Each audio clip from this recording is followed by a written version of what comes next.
Hello, ladies and gentlemen. Tevaron here, and welcome to Tevaron Plays Firewatch. I don't know a lot about this game, except it's an adventure game with a cool art style that takes place out in some watchtowers. So, let's see what that's about, shall we? Yes, this slot will do nicely.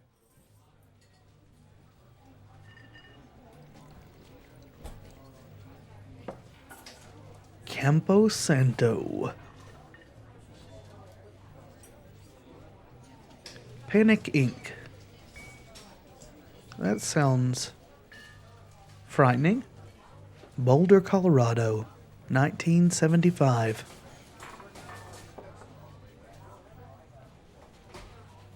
You see Julia.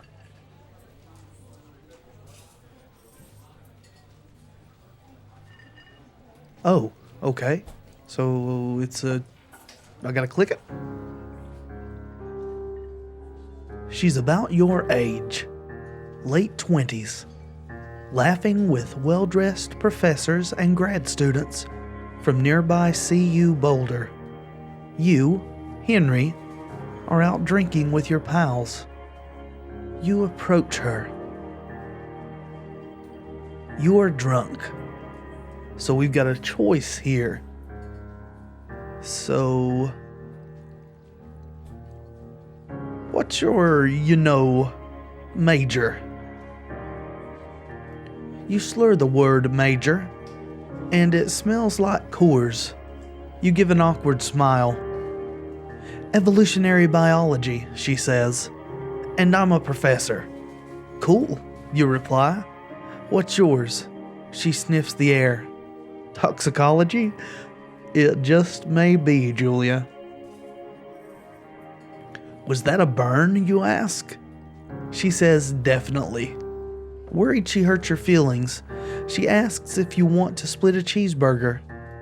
1 week later, you are Julia's boyfriend. Cool. And we're in an elevator with a backpack that we're supposed to pick up, apparently. Can we push a button? No, we are here in a parking garage, perhaps below an apartment building.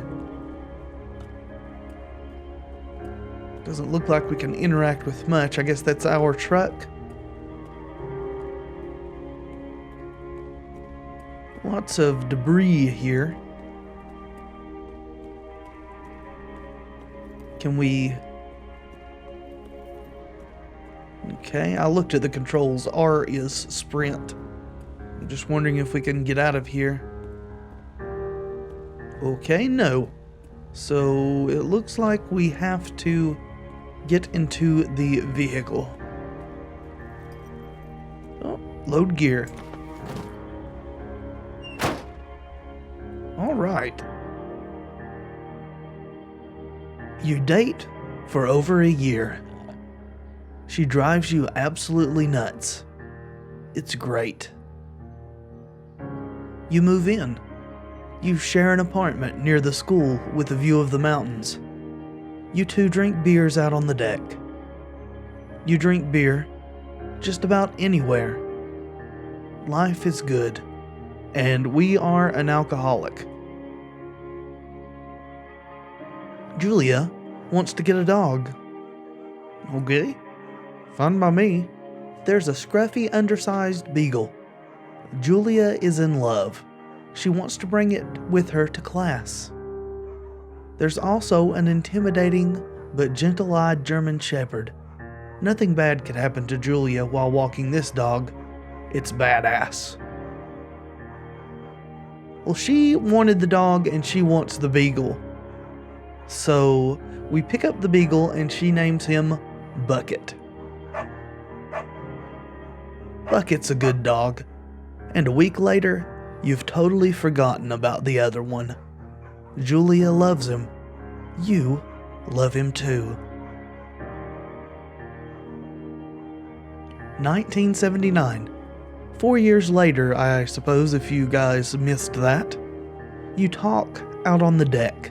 It's summer, 9:30 p.m., and the heat still radiates off the high desert. "What do you think about kids?" she asks. "I don't know, are we married? Not that that's super important, but kids, they're not very smart or good at much. I'm saying if you and I have some, a couple little idiots. That would be pretty good, I guess. Sure. Let's be a family man, I suppose. In that case, we should probably get married. I mean, why go with social conventions? But I mean, if that's what you're into, I suppose. Yeah, I would like that, you say. These kids are going to be screwed up enough. It's probably for the best that their parents are hitched." You say she's absolutely right, and we give in to social pressure.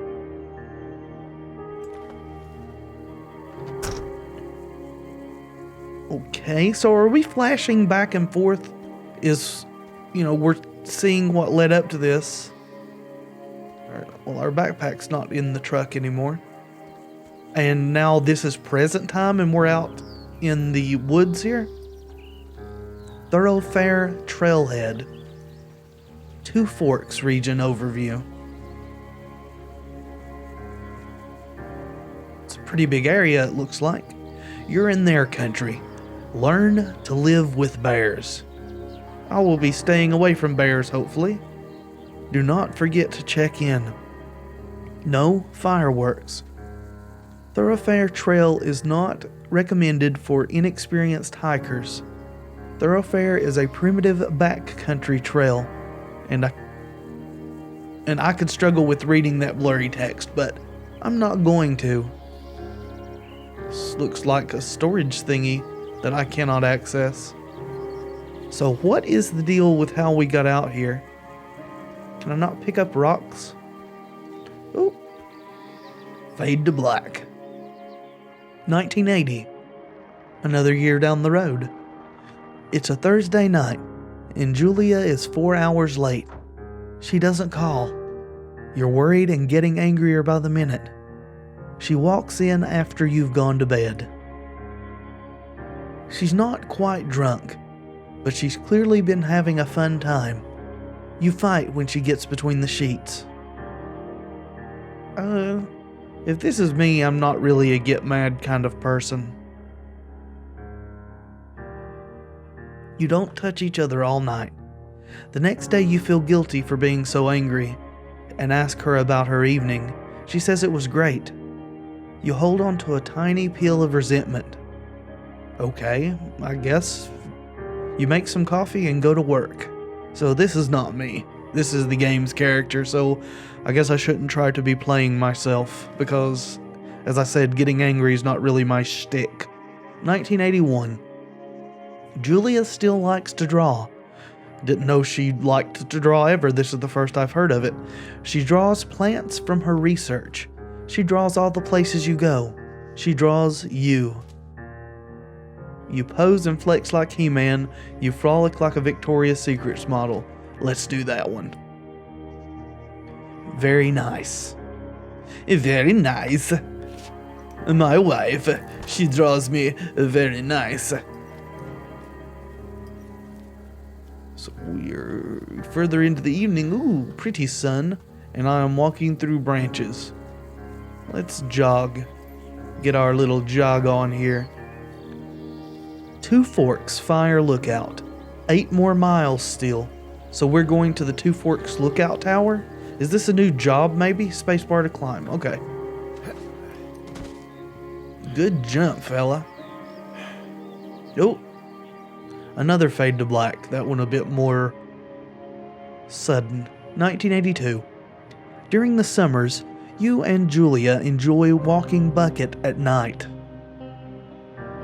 There's a festival in town. It brings in folks from faraway places. One of them tries to mug you with a knife. And I bash him in the face. Bucket gets kicked. Fuck the dog, Julia yells. She gets flustered and has trouble speaking when she is stressed. You confront the attacker. As much as I said hit him in we beat his goddamn face in. Your arm gets cut up, but you beat the guy to a pulp. You don't feel very tough. You cry your eyes out before the cops show up. Julia asks to take a different path from that day forward. Who can blame her? You say okay. You don't want to go that way either. From then on, you walk by the river. 1984. Plans to have kids get waylaid by work. Julia gets offered a job at Yale. Yale is in Connecticut, 2,000 miles away. It's a great job.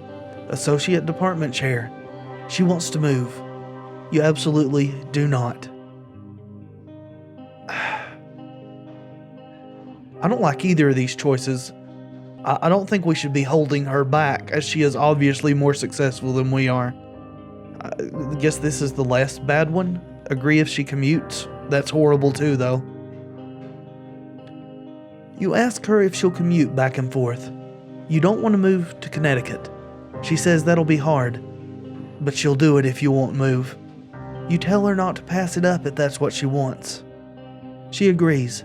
She flies back to Boulder 3 times each semester because we are a major alcoholic asshole. 1985. Julia is sent home from Yale on paid leave after having an episode. She lost it on a colleague for borrowing books that were important to her research. She didn't remember she had happily loaned them to him just 2 days prior. Is something going on with her? Is she having some sort of mental health issues or maybe a brain tumor that's affecting her memory? She was found crying in the stairwell. You say that maybe you guys should talk to someone about it. You make macaroni and drink wine and try to forget about it. No, we are not going to ignore our problems. We're going to deal with them. After seeing multiple doctors and having many tests, they are worried that Julia might be suffering from early onset dementia.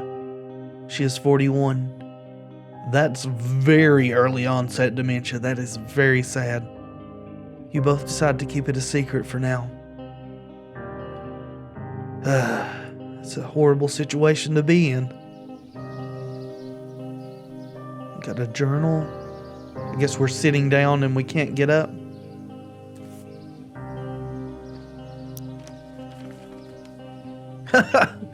Okay, so pretty.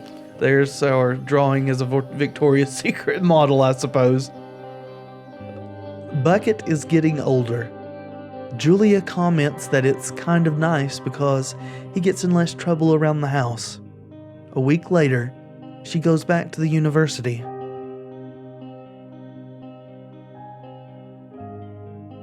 1987. Julia's affliction gets worse. She can't remember things in class. Her research is in shambles. She drives her car to the next town over for no particular reason and has to be brought home by the police. She is devastated. I can understand that. She's sent home on permanent medical leave. Some days, you get the Julia who calls you a dope and your unborn children little idiots. Other days, you get a stranger. She pulls you into bed to make love. After 5 minutes, she goes into a panic, believing her dad is at the door. You tell her family. They are crushed and begin to make trips to and from their home in Australia to visit her. After a while, your friends come by with little things to brighten the day. But she gets worse. 1988. You spend your days following Julia around the house. You count the seconds between the 2 weekly visits from Daniel and the nurse.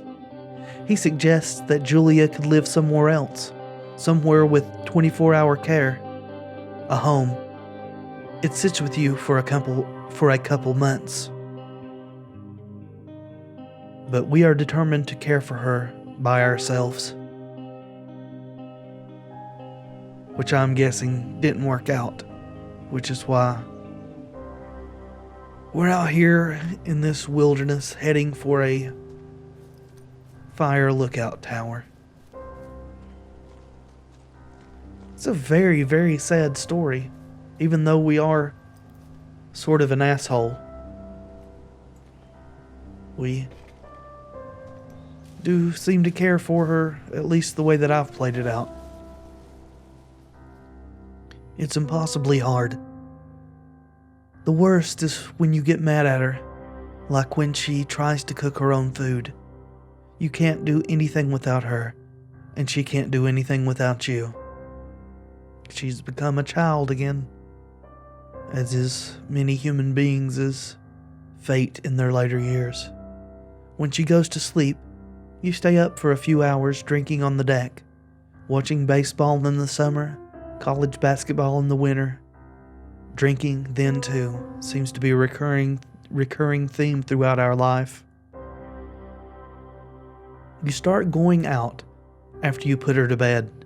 The first time you do it, you worry about her getting up and walking around while you're gone. You trust that she sleeps like a rock because we do not want to lock her in a room. That's horrible. You go to the same bar at the boring end of Pearl Street. It's nice there. Over time, you tell Sheila, the bartender, everything. It's a huge weight off. You're home and in bed by 1 a.m. a couple nights a week. You look forward to those nights. And we really should be talking to a therapist of some sort to help deal with these issues. 1989. One night you are stopped at a DUI checkpoint. You blow a .10 and are taken off to jail for the night. You consider trying to hide it, but you tell your sister-in-law, Susan.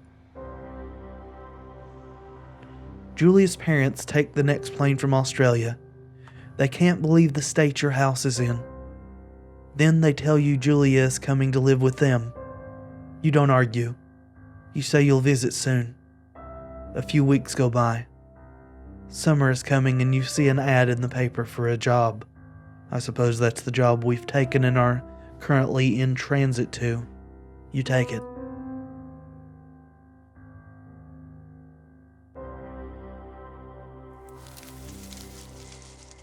Well, looks like we're at the tower at last, and we have a goal of entering the tower.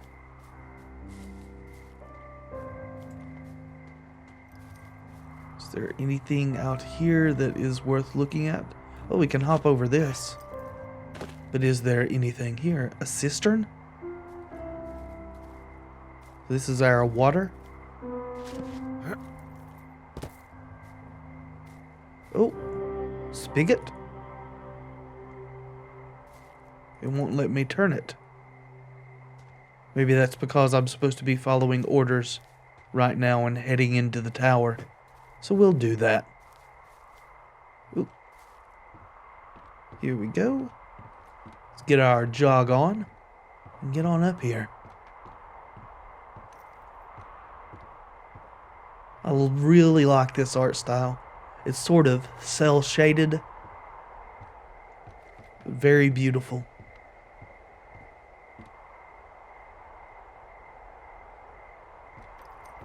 Oh, that looks like another tower. Thoroughfare Lookout.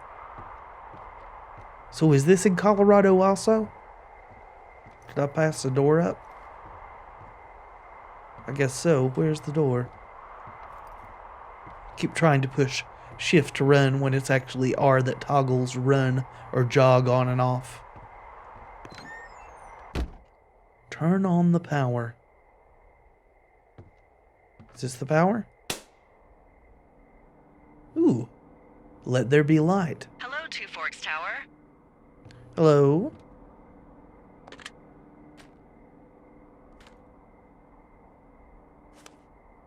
Reply. Hold left shift to activate. Oh. Oh, we use mouse wheel? Cool. Hello? Oh, okay. Whoever this is? It's Henry, right? Yeah. I'm Delilah. Yeah, that's what the guy said on the phone. So, what's wrong with you? Excuse me? People take this job to get away from something. So, what's wrong? What's wrong with you? That's a great idea. Go ahead. Look, Huh? I just hiked for 2 days, so I don't really follow whatever it is you're doing right now. You take a stab at what's wrong with me. Fine, then can I sleep forever? Sure, buddy. Okay, now go ahead. All right. You've killed 3 ex-husbands. Okay, you've killed 3 husbands. You're a black widow and you're just out here until the heat dies down and then you'll kill again. Ooh, very good. Bravo, Henry. Okay, I sleep now? Not quite. Now you. Okay, good night, bye. Let's see. I don't know anything about you. I say you got fired from your job and have finally decided to write your novel. That's the sort of bullshit reason you'll find a man out in the woods. I suppose. Right. Welcome to the I don't job. know that it's bullshit, but